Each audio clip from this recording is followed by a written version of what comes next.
Welcome to China Money TV. I'm Nina Xiang. Today I'm visiting the Shanghai headquarters of Chinese electric vehicle maker WM Motors. The company was founded by the former president of Volvo China and has raised $1.5 billion during the past 2 years. The company plans to release its first product on the road during the first quarter of 2018.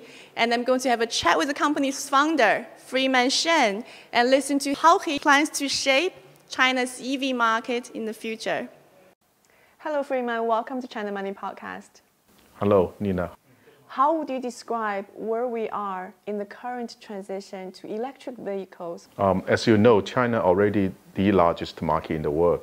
On the other hand, the electrification also is leading the whole world right now. There's simply two reasons. I don't think the people from outside China will realize the main reason why China will go electrification so quickly. China relies on about 60% import oil, and about 80% of those import oil burned by the car. So from a national security perspective, the Chinese government has to push very hard to the electrification of the vehicles. Pollution is another reason, but not the major number one reason. On the other hand, we have been always focusing on the passenger car sector. Today, it's about 30 million cars every year, new productions. So that's going the electrification. 30 million cars a year, very big. What are the core competence of WM Motors compared to other players in the market? We are offering is based on car. We are not doing the platform. The platform-wise, you don't need a product, right? You can, one end, that's the registered user. On the other hand, you got the driver with their own car put on the platform, and then you match the business. We're not doing that. We are doing much more vertical. It means you have to have a very good quality car. You have had a product with a good customer experience. So in other words, product become very important. And last 2.5 years, our focus is on the electric connect car. That means it's a pure electric vehicle. It's 100% connected, 100% time online. In our product planning, we have planned, we call the strategy 1 to 8. 1 means 1 architect, 2 platform, 8 products. So we have finished more or less the first vehicle on first platform already. That car will be roll off our assembly line first quarter next year. And then we are starting the first car on the second platform, which we said 1 to 8, right? The two platform. So we are on the right track right now. And for the first car, 100% of suppliers sign a contract. Most of them get our data. They are working very aggressively on the soft tool prototype for us. We're going to have more than 200 of them ready at the end of this year. And then the first quarter next year will be officially roll off from our own assembly line, which is in Wenzhou, Zhejiang province.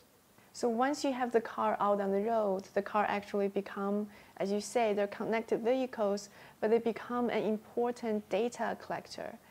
How do you plan to collect the data and also potentially utilize the data? I think you touch a very important point. We're thinking that every day because, first of all, the car we're trying to build, since it's 100% connected, it creates so many data every day, probably 10 times compared to the mobile phone. Yeah, there are two types of data. One is that those data on the road will help to machine learning, improving the autonomy drive. I think those data need to be used properly, but sharing on the platform. On the other hand, there's some other data which actually help the customer to get a better service. Not selling the data though, protect the data, it's important. For example, the insurance company interesting, understand your driving behavior so you can lower your insurance payment. And then the car finance guy was interesting so they can offer lower cost service. When you're trying to sell your used car, if you got the data of the car, obviously you can sell better price. So there's a lot of data can be used, but on the condition of privacy issue can be handled properly. So you have raised $1 billion in financing, right? Or more than that, we have actually get about 10 billion RMB now. We only finance by cash. We are not doing the land or other things. You know, cash it's a clean and easy way. Could you describe who are the investors? Yeah, our investor in the so far we finished the round A last year. I think they don't want to advertise that because they are one of the leading they call it evergreen fund. So they don't have a lot of pressure to sell the share, and they're not interested to announce that. Well, thank you so much, Freeman, for your time. Thank you.